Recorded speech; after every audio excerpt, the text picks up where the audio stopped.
అని చెప్పి సిబిఐ ఎంక్వైరీకి వేస్తాడు. మరి ఇది రాహుల్ గాంధీ గారేమో సిబిఐ అనేది బీజేపీ సంస్థ అని అంటున్నాడు.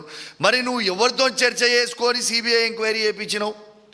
మంచిది, అదొక్కటి అడ్డంగా దొరికినావు. మళ్ళీ అక్కడ కూడా అది అయిపోయిన తర్వాత రేవంత్ రెడ్డి గారు కాళేశ్వరం మీద సిబిఐ ఎంక్వైరీ చేసేటప్పుడు పాపము ఏ ఒక్క మంత్రికి వాళ్ళ క్యాబినెట్లో సిబిఐ ఎంక్వైరీ చేస్తుండని ఎవరికి కూడా తెలియదు. అందరు కూడా సిట్ వేస్తుండో ఏసీబీ వేస్తుండో అనుకున్నారు. కానీ మంత్రులే ఆశ్చర్యపోయినరు. ఇలా మంత్రులే స్వయంగా సిబిఐకి ఎందుకు ఇచ్చిండు ఇలా అనేది మొత్తం గుసగుస పెడతా ఉన్నారు. ఇలా వాస్తవంగా చెప్పాలంటే ఇలా కాంగ్రెస్ పార్టీ వాళ్ళని చూస్తుంటే నాకు చాలా జాలేస్తూ ఉంది. అది కాంగ్రెస్ పార్టీలో ఉన్న సీనియర్ మంత్రులు కావచ్చు, సీనియర్ నాయకులు కావచ్చు, కాంగ్రెస్ పార్టీ కార్యకర్తలు కావచ్చు, వాళ్ళని చూస్తుంటే జాలేస్తూ ఉంది. ఎందుకంటే ఈ తెలంగాణ రాష్ట్రంలో కాంగ్రెస్ పార్టీ ముఖ్యమంత్రియా లేకుంటే ఈయన బీజేపీ పార్టీ ముఖ్యమంత్రియా మాకైతే అర్థమైతే లేదు.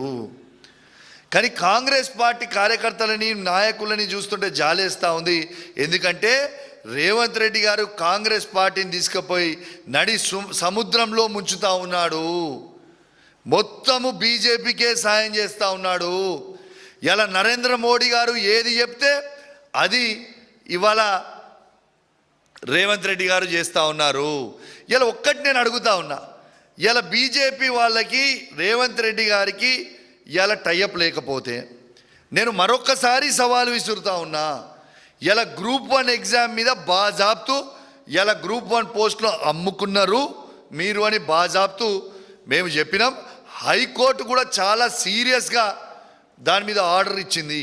మరి మీకు దమ్ముంటే, మాకు ఇష్టం లేదు కానీ భాషకు చెప్తున్నాం, దమ్ముంటే మీరు ఈ గ్రూప్ 1 దాని మీద సిబిఐ ఎంక్వైరీ అయ్యండి. ఆనాడు బండి సంజయ్ గారు మా పప్పుడు గ్రూప్ 1 అయినప్పుడు ఎంత హంగామా చేసిండ్రు మీరు గుర్తు తెచ్చుకోండి.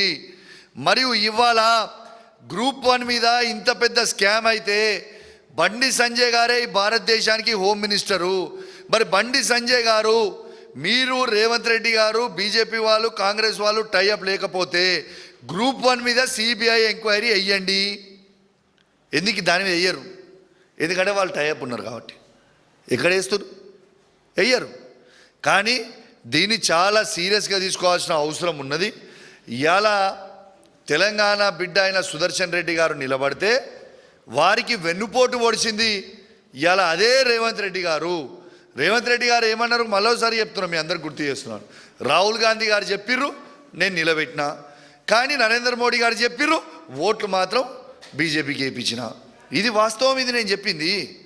ఇది ఆలోచన చేయండి. నేను చెప్పింది వాస్తవమా కాదా ఒక్కసారి మీ గుండె మీద చేసుకొని ఆలోచన చేయండి. కాంగ్రెస్ కార్యకర్తలకు కూడా చెప్తున్నా, వాళ్ళ ఉన్న నాయకులకు కూడా చెప్తున్నా. ఇవాళ నేను ప్రెస్ మీట్ పెట్టగానే మళ్ళీ మీరు ప్రెస్ మీట్ పెట్టి నన్ను ఇష్టం ఉన్నట్టు తిడితే నాకేం అయ్యేది లేదు, పోయేది లేదు. కానీ మీ గుండె మీద చేసుకొని మీరు ఆలోచన చేయరి. ఇలా కాంగ్రెస్ పార్టీని నడి సముద్రంలో ముంచుతున్నా లేదా? ఇలా ఏ ఒక్క కాంగ్రెస్ పార్టీ జెండా మోసిన కార్యకర్తలకి ఎవరికన్నా ఏదన్నా పోస్టులు ఇస్తుర్రా? మీరు కష్టపడి ఓట్లేస్తే అధికారంకి వచ్చిన కాంగ్రెస్ పార్టీ మరి ఏ ఒక్క కార్యకర్తనన్నా ఏ ఊర్లన్నా పట్టించుకుంటుండా రేవంత్ రెడ్డి గారు? ఇది మీ గుండె మీద చేసుకొని మీరు ఆలోచన చేయండి. నన్ను తిట్టుకొని నాకు ఫరక పడలేదు. కానీ మీరు కూడా వెనుక నేను తిట్టేటి రేవంత్ రెడ్డిని మీరు కూడా గవే తిడుతురు కదా. మీరు బయటికి చెప్పలేకపోతున్నారు, నేను బయటికి చెప్తున్నా. అదే డిఫరెన్స్ కదా నేను చెప్పింది.